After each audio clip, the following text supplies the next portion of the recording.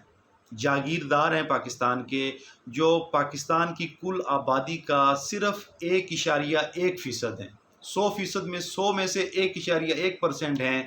اور جو ہے وہ 100 میں سے 1.1% ہونے کے باوجود پاکستان کی کل قابل کاشت رقبے کے 22% رقبے پر قابض ہیں۔ 22% قابل کاشت رقبہ ان کی ملکیت میں ہے، اور 70 سال بعد ملک کے آزاد ہونے کے بعد، اور یہ وہ لوگ ہیں جن کو انگریز نے، جن کے آباء و اجداد کو انگریز نے جاگیروں سے نواز کر جاگیردار اور نواب اور مخدوم اور خان اور ملک بنا دیا، اور 70 سال بعد تک آج تک یہ لوگ جو ہے اسی طرح غریب عوام کا خون چوس رہے ہیں، اور آزادی نے ان کا کچھ نہیں بگاڑا ہے۔ ان میں سے جو ہے، اور یہ جو 1.1% آبادی جو ملک کی کل قابل کاشت رقبے کے 22% پہ قابض ہے، انہوں نے ملک کی 75% گھرانوں کو بے زمین رکھا ہوا ہے۔ یہ 1% لوگ جن کے پاس کل رقبے کا 22% ہے قابل کاشت رقبے کا، جنہوں نے ملک کے 75%، یہ میں نہیں کہہ رہا، یہ Pakistan institute of development economics PIDE کا دیا گیا فگر ہے کہ پاکستان کے کل گھرانوں میں سے 75% گھرانے ایسے ہیں جن کے پاس اپنی کوئی ملکیتی زمین نہیں ہے۔ وہ لوگ جو ہے ان کے پاس اپنی چھت کے لیے بھی جگہ نہیں ہے، وہ کرائے پہ رہتے ہیں یا کسی کے مرہون منت ہوتے ہیں، دیہاتوں میں زمینداروں کے اور ان کے مرہون منت ہوتے ہیں۔ تو یہ جو ہے، یا وہ سڑکوں پر نہروں کے کنارے جھونپڑیاں لگا کر رہنے کے اوپر مجبور ہوتے ہیں۔ تو تیسرا بڑا طبقہ، دوسرا یہ جو لینڈ لارڈز ہیں، یہ بڑا طبقہ ہے، اور اس کے بعد جو ہے انہوں نے آئیڈینٹیفائی کیا ہے پاکستان کے ملٹری کو، کہ پاکستان کی جو ملٹری ہے وہ بھی قومی خزانے سے مستفید ہونے والا بڑا طبقہ ہے۔ آپ اندازہ کریں کہ ہمارے ہاں جو ہے وہ کس طرح فیصلے ہوتے ہیں، کہ اس وقت جب ملک کا وزیر اعظم یہ کہہ رہے ہیں کہ ملک ایلیٹ کیپچر کا شکار ہے، ایسے وقت میں بھی جو آرمی ویلفیئر ٹرسٹ اور فوجی فاؤنڈیشن، جو بیسیکلی ٹرسٹ کے ادارے، ان کو نام دیا گیا ہے فوجیوں کی فلاح کے لیے، لیکن وہ بہت بڑے کاروباری ادارے ہیں، بن چکے ہیں، بہت بڑے بزنس ایمپائرز بن چکی ہیں، اور وہ کھربوں روپے کا بزنس کرتے ہیں، ان کو جو ہے وہ ٹیکسوں سے چھوٹ دے دی گئی ہے۔ تو پاکستان کی پارلیمنٹ نے یہ ترمیم منظور کی ہے کہ ان کو جو ہے ان ٹرسٹ کو، آرمی ویلفیئر ٹرسٹ، فوجی فاؤنڈیشن کو ٹیکسوں سے چھوٹ دی جائے۔ تو یقین کریں تو یہ ایک ایسی صورتحال ہے۔ اب یہ دیکھنا ہے کہ یہ ہمارا ملک ایلیٹ کیپچر کا شکار کیوں ہے، اور اس کے ساتھ ہم یہ دیکھیں گے کہ پاکستان کے اندر جو ہے، میں چند فگرز اور آپ کو بتانا چاہوں گا کہ دنیا کے اندر جو ہیومن ڈیولپمنٹ انڈیکس ہے UNDP کا، کہ انسانی ترقی کا جو ایک پیمانہ بنایا گیا ہے، اس کے اندر 189 ممالک کو شامل کیا گیا ہے انسانی ترقی کے اس پیمانے میں، اور پاکستان کا نمبر 189 میں سے 154 نمبر ہے پاکستان کا، 154، کہ پاکستان میں انسانی آبادی کی ترقی کے اوپر اتنا کم خرچ کیا جاتا ہے اور اس کو اتنی کم اہمیت دی جاتی ہے۔ اس کے علاوہ پاکستان میں کتنا زیادہ اشرافیہ نواز نظام چل رہا ہے، اس کے لیے ایک اور 2 فگرز میں آپ کو بتاؤں گا کہ دنیا کے اندر جو انسانی عدم مساوات، غیر برابری کی جو ویلیو ہے پاکستان کے اندر، پاکستان کا جو نمبر ہے، اس کے اندر پاکستان میں جو اس کی جو ویلیو ہے عدم مساوات کی، انسانی عدم مساوات کی، غیر برابری کی، وہ 30.2% ہے، جبکہ دنیا میں اس کا ایوریج جو ویلیو ہے عدم مساوات کی، وہ 20.2% ہے۔ ساؤتھ ایشیا میں جہاں ہم رہ رہے ہیں، وہاں پر یہ 25.2% ہے۔ پوری ساؤتھ ایشیا میں بھی ہماری ملک کے اندر جو ہے امیر غریب میں فرق اور عدم برابری زیادہ ہے۔ اس کے علاوہ اب اور ایک اور بات، یہ تو عدم برابری جو موجود ہے 30.2%، اب دیکھنا ہے کہ اس وقت جو نظام چل رہا ہے اور جو قومی وسائل میں سے آمدن کی جو تقسیم ہے، اس کا جو جنی کویفیشینٹ اس کو کہا جاتا ہے، اس میں پاکستان کی ویلیو کیا ہے، اور وہ ویلیو ہے 33.5%۔ وہ یعنی مطلب یہ ہے کہ ہمارے ہاں جو عدم مساوات اب تک موجود ہے، جو موجودہ انکم ڈسٹریبیوشن آمدن تقسیم کا جو نظام چل رہا ہے وہ اس سے بھی زیادہ ہے۔ پہلے 30.2% غیر مساوات، عدم مساوات چل رہی ہے، اور اب جو اس وقت جو پاکستان کے ماضی میں جو اب تک موجود ہے، اب تک جو عدم مساوات ہے، اور اس وقت جو آمدن تقسیم ہو رہی ہے وہ 33.2% ہے۔ مطلب یہ ہے کہ اگر اس طرح آمدن تقسیم ہوتی رہی، قومی وسائل کی تقسیم میں یہ تناسب چلتا رہا جو اس وقت چل رہا ہے، تو ہمارے ملک میں عدم مساوات جو غیر برابری ہے وہ اور زیادہ بڑھے گی، وہ اور زیادہ ہو جائے گی، امیر غریب کے درمیان خلیج اور زیادہ گہری ہو جائے گی۔ اب یہ دیکھنا ہے کہ یہ پاکستان میں ایلیٹ کیپچر پاکستان کیوں اس بات کا شکار ہے۔ تو اس کی سب سے بڑی وجہ یہ ہے کہ پاکستان ایلیٹ کیپچر کا اس لیے شکار ہے کہ پاکستان نے آزادی کے بعد، ہم انگریز سے آزاد تو ہو گئے، لیکن انگریز کا جو مسلط کردہ سامراجی نظام تھا، جو نیو کالونیل سسٹم تھا، جو ایک ساخت تھی، اس کو ہم نے نہیں توڑا ہے۔ ہماری آزاد حکومت نے، آزاد ریاست نے انگریز کے مسلط کرتا سامراجی نظام کو نہیں توڑا، اور اس سامراجی نظام وہ کیا تھا؟ انگریز نے اپنا تسلط چلانے کے لیے ہندوستان کے اوپر ایک سامراجی، ایک سٹرکچر، ایک ساخت بنائی تھی۔ وہ کیا تھی کہ اس نے ایک مخصوص طبقے کو، چھوٹے سے طبقے کو، اپنے وفادار طبقے کو جاگیروں سے اور جو ہے وہ مال و دولت سے نوازا تھا، بڑے بڑے عہدوں سے نوازا تھا، اور ان کے ذریعے سے ہندوستان کے اوپر اپنا سامراج اور اپنا تسلط وہ انگریز نے قائم کیا ہوا تھا۔ ہم آزاد تو ہو گئے، لیکن ہم نے آزادی کے بعد انگریز کا بنایا ہوا وہ سامراجی نظام، انگریز کے نوازے ہوئے وہ انگریز کے وفادار، ان کو ہم نے اسی طرح مراعات دیتے رہے۔ ہماری آزاد ریاست اور حکومت اسی طرح ان کو مراعات دیتی رہی، اسی طرح ان کو ریاست جو ہے وہ تحفظ دیتی رہی، اسی طرح وہ جو ہے وہ غریبوں کا خون چوستے رہے۔ کوئی بھی ملک ہے جب وہ آزاد ہوتا ہے یا وہاں پر انقلاب آتا ہے تو اس کے اندر ضروری ہوتا ہے کہ وہ غلامی کے دور کی جو زنجیریں اور غلامی کے دور کا جو سامراجی نظام ہے اس کو ختم کر دیا جائے۔ جس طرح چین کے اندر 1949 میں انقلاب آیا تو چین اس کے فوراً بعد وہاں پر لینڈ ریفارمز، زمینی اصلاحات کی گئیں، اور جاگیرداروں سے زمینیں لے کے، بڑے بڑے لینڈ آنر سے غریب جو مزدور اور کسان ہیں ان کے اندر زمینیں تقسیم کی گئیں، اور وہاں پر مساوات قائم ہوئی۔ انڈیا جو ہمارا ہمسایہ ملک ہے وہ بھی ہم سے بہتر ہے، وہاں پر بھی عدم مساوات کا حال ہم سے بہتر ہے، انہوں نے بھی لینڈ ریفارمز کی۔ پاکستان میں آج تک لینڈ ریفارمز کامیاب نہیں ہوئی، اور وہ جو انگریز کا نوازا ہوا چھوٹا سا جاگیردار طبقہ تھا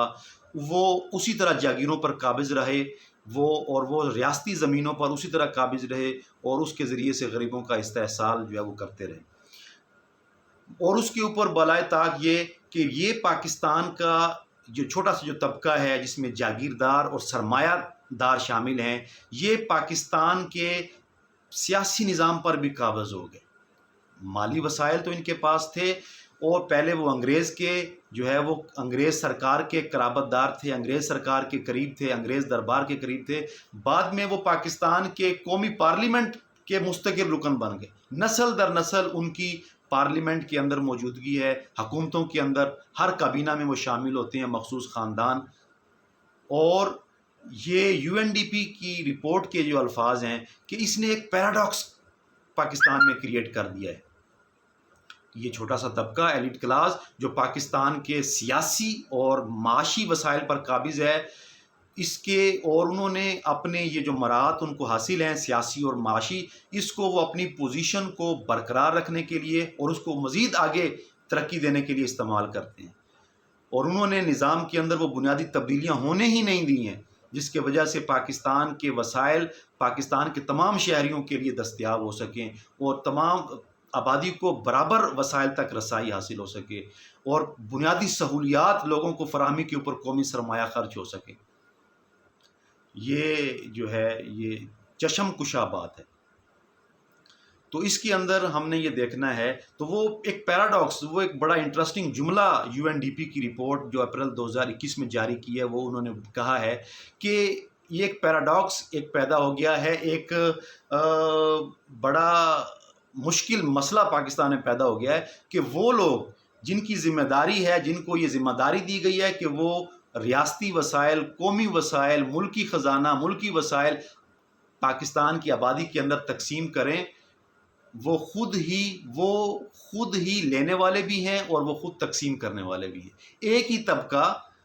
پاکستان کا یہ اشرافیہ، وسائل کو تقسیم کرنے کی ذمہ داری بھی اسی کی ہے اور وہی طبقہ وسائل کو وصول بھی کر رہا ہے، یعنی خود ہی تقسیم کر رہے ہیں اور خود ہی وصول کر رہے ہیں۔ انہوں نے اور وہ بڑا جملہ لکھا ہے کہ ایک ہاتھ سے وہ وسائل تقسیم کر رہے ہیں، دوسرے ہاتھ سے وہ وہی وسائل خود وصول کر رہے ہیں۔ تو مطلب ایک ہی طبقہ مستفید ہو رہا ہے پاکستان کی دولت اور وسائل سے۔ اس کا حل کیا ہے؟ اس کا حل یہی ہے کہ ایلیٹ کیپچر، اس کے نظام کو ختم کیا جائے۔ دو چیزیں ضروری ہیں، ایک تو یہ ضروری ہے کہ پاکستان کے وسائل کے اندر جو تقسیم ہے اس کے یہ عدم مساوات ختم کی جائے، اور جو ہے یہ ایلیٹ اشرافیہ کو نوازنے، قومی خزانے سے جو نوازنے کا جو رجحان ہے، جو روش ہے، اس کو بدلا جائے، اور دوسرا نچلے طبقے کو اوپر اٹھایا جائے، جس کی وزیر اعظم عمران خان بات کرتے ہیں۔ وزیر اعظم عمران خان اور PTI اس بات پر قابل تحسین ہے، وزیر اعظم عمران خان کی سوچ، کہ انہوں نے احساس کے نام پر جو ہے یہ جو پاکستان کی تاریخ میں پہلی مرتبہ 400 ارب روپے اب اس بات کے لیے رکھے ہیں، جس کے لیے وہ بلا سود قرضے دیے جائیں گے نچلے طبقے کو اور متوسط طبقے کو، کسانوں کو بلا سود قرضے دیے جائیں گے فصلوں کے لیے 5 لاکھ تک سالانہ تک کے لیے، اور شہروں میں رہنے والے گھروں کو جو ہے کاروبار کے لیے 5 لاکھ تک کے لیے قرضے دیے جائیں گے، بلا سود قرض دیا جائے گا، جس سے وہ اپنا کاروبار وغیرہ شروع کر سکیں گے۔ اور اس کے علاوہ جو غریب خواتین ہیں ان کے لیے کیش ٹرانسفرز ہیں، اور ان کے بچوں کے لیے تعلیمی وظائف ہیں۔ یہ بہت اچھی بات ہے، لیکن یہ صرف ایک سٹیپ ہے، ایک قدم ہے، سب سے بڑا قدم۔ لیکن دوسرا جو قدم جو ابھی تک اس پر عمل نہیں ہو پا رہا، اور یہ بھی ابھی انہوں نے اعلان کیا ہے اس بجٹ کے اندر تیسرے سال، ابھی دیکھیں اس پر کتنا عمل ہوتا ہے، وہ یہ ہے کہ اشرافیہ کے جو شکنجہ ہے اس کو نہیں چھڑوایا جا رہا، اس کو نہیں توڑا جا رہا۔ اس وقت بھی پاکستان کے وسائل کے اوپر اشرافیہ قابض ہے۔ آپ دیکھیں کہ اتنا زیادہ یہ تسلط مضبوط ہے کہ کوئی بھی حکومت بدلتی ہے، ایک حکومت چلی جائے، دوسری حکومت آ جائے، یا چاہے ڈکٹیٹرشپ ہو یا جمہوریت ہو، ہر نظام، ہر حکومت کے اندر مستفید ہوتا ہے یہ طبقہ، اور اس کے لیے قومی خزانے کے دروازے کھلے رہتے ہیں۔ تو یہ جو ہے اس کے اندر جو ہے میں یہ بات کر رہا ہوں کہ اوپر والا جو طبقہ ہے اس کی لوٹ مار کم نہیں ہو رہی ہے، لوٹ مار اوپر والے طبقے کی کم نہیں ہو رہی ہے، یہاں تک کہ میں نے پہلے بھی ذکر کیا ٹیکس چھوٹ، اور جو ان کے لیے وہ، اور یہ جو ہے دوسرا بڑا مسئلہ ہے کہ یہ جو طبقہ ہے اشرافیہ، یہ پاکستان کے اندر مارکیٹ ہے جس میں بنیادی اشیاء ضروریات زندگی جو ہے وہ فراہم کی جاتی ہیں، جس میں دستیاب ہوتی ہیں، اس کو بھی کنٹرول کرتے ہیں اور ریاست کو بھی کنٹرول کرتے ہیں۔ تو ایک کمبینیشن جو ہے، حسین زیدی صاحب نے ایک آرٹیکل لکھا 2021 کے اندر، فروری کے اندر، انہوں نے کہا کہ یہ دونوں چیزیں ہیں پاکستان میں، مارکیٹ فیلیور بھی ہے کہ کبھی ہمارے ملک میں چینی کا بحران ہے، کبھی آٹے کا بحران ہے، خود ساختہ جو ہے نا قیمتیں چڑھ جاتی ہیں۔ اس کی وجہ کیا ہے کہ اس کی وجہ بھی یہ چھوٹا سا طبقہ ہے جو پاکستان کی مارکیٹ پر بھی قابض ہے، اور پاکستان کے اندر چیزوں کی مصنوعی قلت پیدا کر سکتا ہے اور مصنوعی مہنگائی پیدا کر دیتا ہے۔ اس کے علاوہ گورنمنٹ فیلور، کیونکہ گورنمنٹ پر بھی یہی لوگ، ہر کابینہ میں یہی بیٹھے ہوئے ہیں، ہر کابینہ کے اندر یہ اشرافیہ کی جو ہے نا وہ نمائندگی ہے، یہی سرمایہ دار اور یہ جاگیردار بیٹھے ہیں، اور وہ قومی وسائل جو ہے وہ جو تقسیم کرنا ان کی ذمہ داری ہے، وہ عوام تک پہنچنے نہیں دیتے، اور خود اس کے سب سے بڑے بینیفیشری بنتے ہیں۔ تو یہ بہت بڑا شکنجہ ہے جس کے اندر پاکستان جکڑا ہوا ہے، اور اس کو توڑنے کے لیے جو ہے پاکستان کے پاس جو ہے ایک ہی آپشن ہے، اور وہ آپشن ہے کہ عوام کے اندر یہ شعور پیدا ہو، اور عوام کے اندر، میرے اندر، آپ کے اندر یہ احساس ہو کہ یہ قومی خزانہ، قومی وسائل پورے پاکستان کی 22 کروڑ عوام کا خزانہ ہے۔ یہ پارلیمنٹ اور کابینہ میں بیٹھے ہوئے صرف وہ چند، اور پارلیمنٹ کابینہ میں بیٹھے ہوئے وہ اس اشرافیہ کا نہیں ہے، بڑے بڑے ایوان صنعت و تجارت کے اندر بیٹھے ہوئے سرمایہ داروں کا نہیں ہے، بڑی بڑی سویلین اور ملٹری بیوروکریٹ، جرنیلوں اور سیکٹریز اور یہ بڑے بڑے بیوروکریٹس کا خزانہ نہیں ہے۔ یہ 22 کروڑ عوام کا ملک ہے، اور اس کے وسائل 22 کروڑ عوام کی ویلفیئر کے اوپر خرچ ہونے چاہیے، ان کے لیے بنیادی ضروریات فراہم کرنے پہ خرچ ہونے چاہیے، ان کے لیے بنیادی انفراسٹرکچر فراہم کرنے کے لیے ہونے چاہیے۔ رونے کی بات یہ ہے کہ ہمارے ملک میں جو پیسہ ڈیولپمنٹ، ترقی کے لیے رکھا جاتا ہے، ڈیولپمنٹ پروجیکٹس کے لیے رکھا جاتا ہے، وہ ترقیاتی منصوبے بھی ان بڑے بڑے سیاستدانوں، وزیروں، مشیروں اور بڑے بڑے بیوروکریٹس کی مفادات کی نظر ہو جاتے ہیں۔ آپ دیکھیں ابھی حال ہی میں راولپنڈی رنگ روڈ کا جو اسکینڈل بہت بڑا آیا، کہ اس روڈ کا نقشہ ہی بدل دیا گیا 3 دفعہ۔ وہ بڑے بڑے جو منسٹرز بھی پی ٹی آئی کے شامل ہیں، غلام سرور خان، زلفی بخاری، شیخ رشید، ان کی زمینوں کو قیمتی بنانے کے لیے اور ان کی پراپرٹیز کی ویلیو بڑھانے کے لیے وہ جو ہے وہ ایک جو ترقیاتی منصوبہ ہے اس کا نقشہ بدل دیا گیا، اس کی قیمت کئی گنا بڑھا دی گئی۔ تو اس طرح پاکستان میں قومی خزانہ، عوام کا پیسہ جو ہے وہ ان بڑے بڑے مگر مچھوں کے مفادات کے لیے استعمال کیا جاتا ہے، خرچ کیا جاتا ہے، اور کروڑوں کی جو آبادی ہے ان کی بنیادی ضروریات پر وہ پیسہ نہیں لگایا جاتا۔ اس وقت پنجاب کا خزانہ سرپلس ہے، یہ جو پچھلا سال ابھی مالی سال ختم ہوا ہے، اس 2020-2021 کے اندر پنجاب جو صوبہ ہے اس کے اندر اس کا بجٹ میں 125 ارب روپے کا جو ہے وہ سرپلس تھا، لیکن آپ یہ دیکھیں ملک صوبے کا بجٹ 125 ارب روپے کا، اس کے اندر بہتات ہے، فراوانی ہے، وہ ایکسٹرا پڑے ہوئے، وہ استعمال نہیں ہوئے، اور عوام، پنجاب کی اکثریت آبادی پینے کے صاف پانی سے محروم ہے، چلنے کے لیے صاف جو ہے نا بنیادی روڈز کی جو ہے نا انفراسٹرکچر نہیں ہے۔ ملتان سے وہاڑی روڈ جو ہے میرے گھر کے سامنے سے گزر رہا ہے، وہ روڈ پچھلے 10 سال سے وہ جو ہے نا وہ تعمیر نہیں ہوئی اس روڈ کی، اور وہ روڈ اس کے اندر 2-2 فٹ کے گڑھے ہیں۔ وہ نیشنل ہائی وے والے جو ہے نا وہ ہر سال مئی جون کے اندر اس کے اندر وہ چند وہ کچھ جو ہے نا چھوٹے چھوٹے وہ جگہ پہ وہ مٹی ڈال کے یا بجری ڈال کے وہ گڑھے بند کرتے ہیں، لیکن وہ روڈ ابھی تک سنگل روڈ ہے، اتنا زیادہ رش ہے، لیکن وہ روڈ اس کو ڈبل، اس کو 1 وے نہیں کیا جا سکا۔ کئی سالوں سے ہم سن رہے ہیں کہ پبلک پرائیویٹ پارٹنرشپ اسکیم کے تحت اس کی منظوری ہو چکی ہے، لیکن تاحال اس کے اندر جو ہے نا وہ گورنمنٹ نے اس کے لیے فنڈز ریلیز نہیں کیے، جو بنیادی جو گورنمنٹ اپنا شیئر ریلیز کرتی ہے۔ تو یہ ایک وہ المیہ ہے۔ اسی طرح اب جو ہے گجرات کے اندر ابھی یہ جو جی ٹی روڈ کو شہر سے منسلک، انڈسٹریل ایریا سے منسلک کرنے کے لیے جی ٹی روڈ کے ساتھ وہ ایک لنک روڈ بنایا جا رہا ہے اور ایک فلائی اوور بنایا جا رہا ہے، اور اس کے اوپر وہ 3 ارب روپے لگائے جائیں گے۔ لیکن دلچسپ سٹوری یہ ہے جو وہاں کے لوگوں کو معلوم ہے، وہ یہ ہے کہ اس لنک روڈ کے ساتھ جو ہے ملحقہ چودھری پرویز الہی جو ہے انہوں کی فیملی نے 500 ایکڑ زمین خریدی ہے، اور یہ جو دونوں پروجیکٹس ہیں، یہ مونس الہی جو ایم این اے ہیں پی ایم ایل کیو کے، پرویز الہی صاحب کے بیٹے، انہوں نے پرپوز کیے ہیں۔ تو یہ دیکھیں کہ ترقیاتی منصوبے جو عوام کی ترقی کا جن کو نام دیا جاتا ہے، وہ بھی ان بڑے بڑے جو اشرافیہ، بڑے بڑے جو مگر مچھ ہیں پاکستان کے اندر، وہ جو بڑے بڑے خاندان ہیں، وہ ان کے مفادات کے لیے جو ہے یہ ترقیاتی منصوبے بھی استعمال ہوتے ہیں۔ تو اس کا یہ توڑ کب ہوگا، ہم کب اس چنگل سے نکلیں گے، پاکستان کی عوام کو بنیادی ضروریات زندگی کی کب مل سکیں گی، بنیادی سہولیات کب مل سکیں گی، وہ اس وقت ہوگا جب میں اور جب آپ اس کے لیے مطالبہ کریں گے، حکمرانوں کو